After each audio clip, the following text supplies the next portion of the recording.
and they don't understand that B2B is a lot of touch points. Digital marketing is not always going to work for B2B, and these people, cold calling is dead, this and that. I don't think that's good advice for someone that's doing B2B.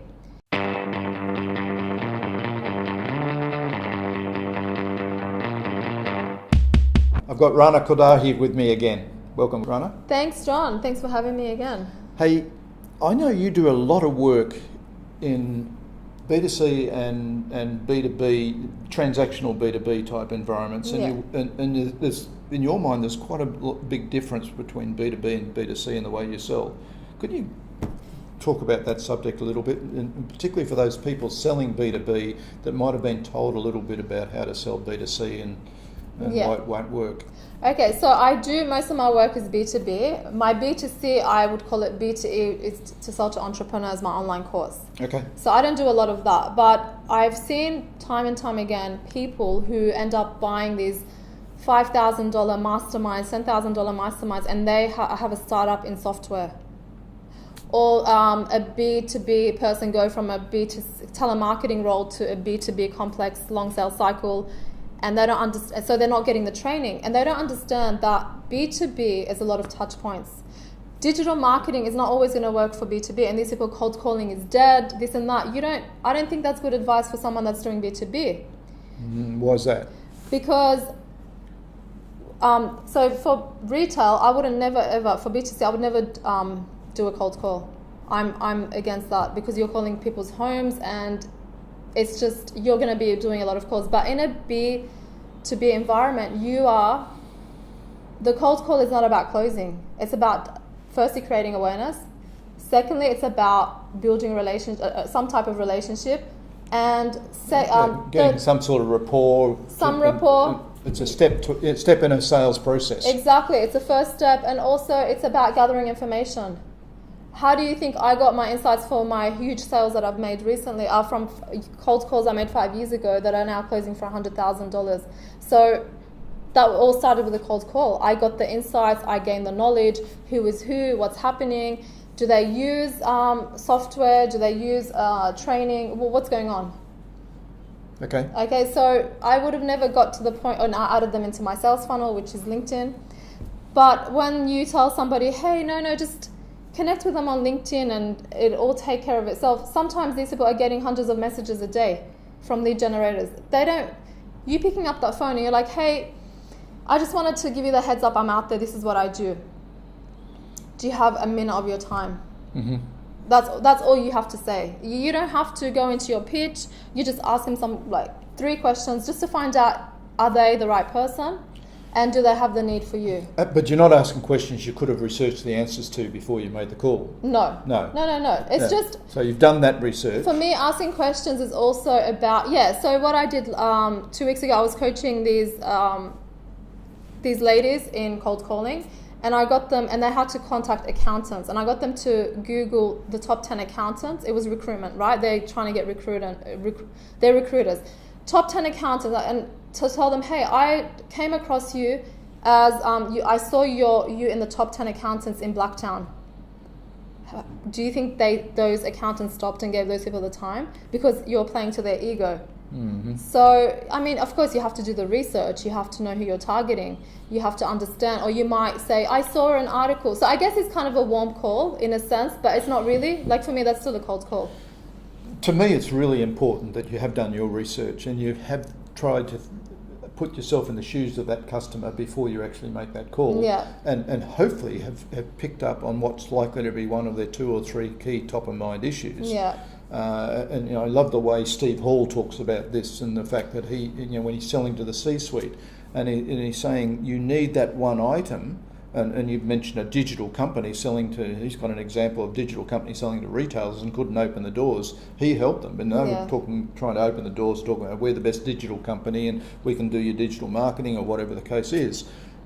His case, in this, what he did was identify at that particular time, a few years ago now, that the biggest issue for the retailers were the online retailers coming in and threatening their business. Yeah.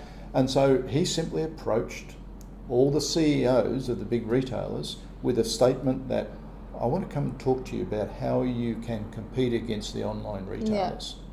and he got 28 out of 40 successful calls with just that statement. Wow, that's very successful. It's getting the message Yeah, right. having that, for me, that's what I call the hook. What's your 10-second hook that's going to stop them? And that's, I mean, maybe you don't want to call it that, but... Well, what you is can it? get the wrong connotation with Yeah, a hook, yeah, but yeah, to me it's all about the conversation and being in the shoes of the customer. Yeah. And when you pick up that call, that phone, and start talking to whoever your target customer is, being able to engage at their level with domain expertise, and just say something Domain expertise, that is top of mind for them, that they can't say no. I've got to know, more about what this person's saying, because they've hit my hot button. And it's that insight that you're creating, that domain expertise. And just going back because we were talking about the B2B, and what I noticed is why I think it's important to do a lot of combination prospecting, right? Who wrote the book Combination Prospecting? Was it Tony Hughes? Tony Hughes. Combo prospecting. Combo prospecting. You need, or as another sales, I don't know his name, I forgot, but they talk about mixed martial arts, or it's like mixed martial arts. You need everything. So of course you're not just going to rely on cold calling. I think that's stupid to do that.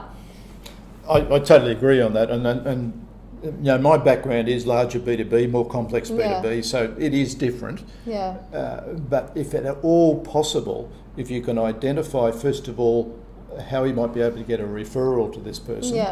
Referrals get 70 to 80% success rate on end contract, not on just getting through the door. And Joanne Black is an expert on that. I saw your And she's got all the research to show it'll be more than 70% success rate on getting an order if you get the right referral. Now, a referral is not, hey, do you know anybody else I should be talking to about this product? It's about identifying who I want to target, then finding who knows that person that you know, and then going to that person saying, I want to target this person, right? And I need to understand more about them, and will you be able to get a message to them and make the connection with the idea that I'm a domain expert and I can help them think through a problem I know that's top of mind. It's a real science to doing the right sort of referrals, and Joanne Black's an expert on that sort of stuff. Now, can you afford the time to do all the research on that? Well, here's some more numbers that I think Tim Hughes and others have worked on. If you can get a referral, you'll get more than 50% success rate, and probably 70 or 80. Whereas cold calls is 3 in 100? Now you do the sums on that. It's worth putting the time and effort into getting the referral. Now, you won't combos necessary, so referrals. The second thing is social, but doing social right. So that's something I want to talk to you about when I see you again. Okay. Because that's a really important point, and I will tell you why I still believe cold calling is essential initially, and I'm going to tell you why.